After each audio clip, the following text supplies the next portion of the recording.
Okay, so now let's discuss the two final measures of dispersion, which are your standard error and your confidence interval. So I just like to remind you that in our previous examples, when we talked about doing computations from our figures in CECA, let us remind ourselves that CECA was just a sample of the entire population of CECs in Region 5. So when we got the mean of CECA and also other measures like the standard deviation of CECA, what we got was actually these two, the mean and the standard deviation in CECA, are actually estimates of the true mean and the true standard deviation of the population. Because we were not able to get the entire population of CECs for this study, we are estimating the mean and the standard deviation of all CECs in Region 5 based on our sample in CECA. So we need to look at two final factors so that we can try to make our estimates more confident in trying to achieve the real figures in the population. So we do this first by doing a computation of the standard error, which is the estimate of the standard deviation of the population. So this is the formula. So this is the standard error of the mean. Okay, so this is equal to the standard deviation divided by the square root of the number of observations. So substituting it, we get the standard deviation of here that we got from CECA and divide that by the square root of 12, which is the number of observations we got. And computing this, we end up with the standard error of 2.8069. So this in itself is not very useful for us in analyzing and answering this question.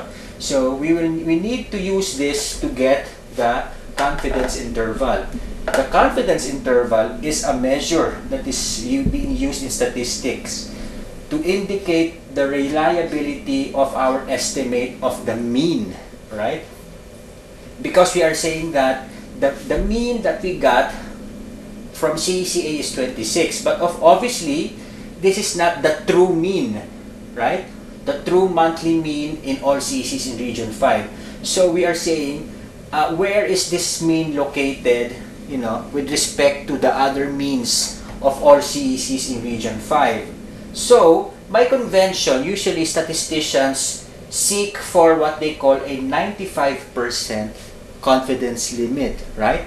So this is a convention. So in other measures of statistics, for example, when we use this in getting sample size, for example, most statistics books use 95% as a confidence limit, right?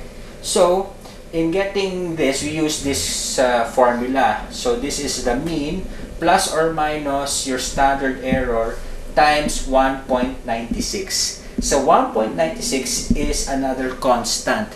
So 1.96 is always related to a 95% confidence limit. So this is a constant. It's always there in this formula.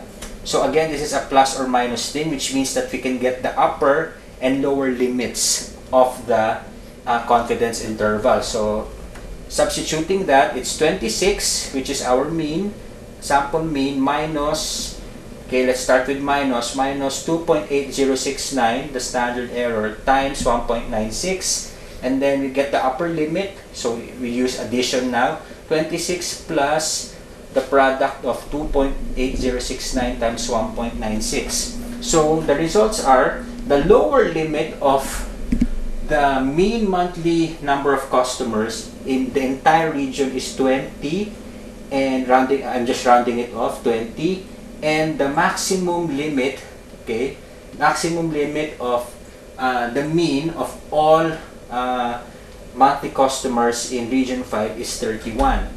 So how do we interpret that? Okay, how do we interpret this confidence limit? We can interpret it this way, right? Remember, we're using a 95 confidence limit. So we can say that, therefore, in answering this question, what is the mean monthly number of customers in CECs in Region 5, right?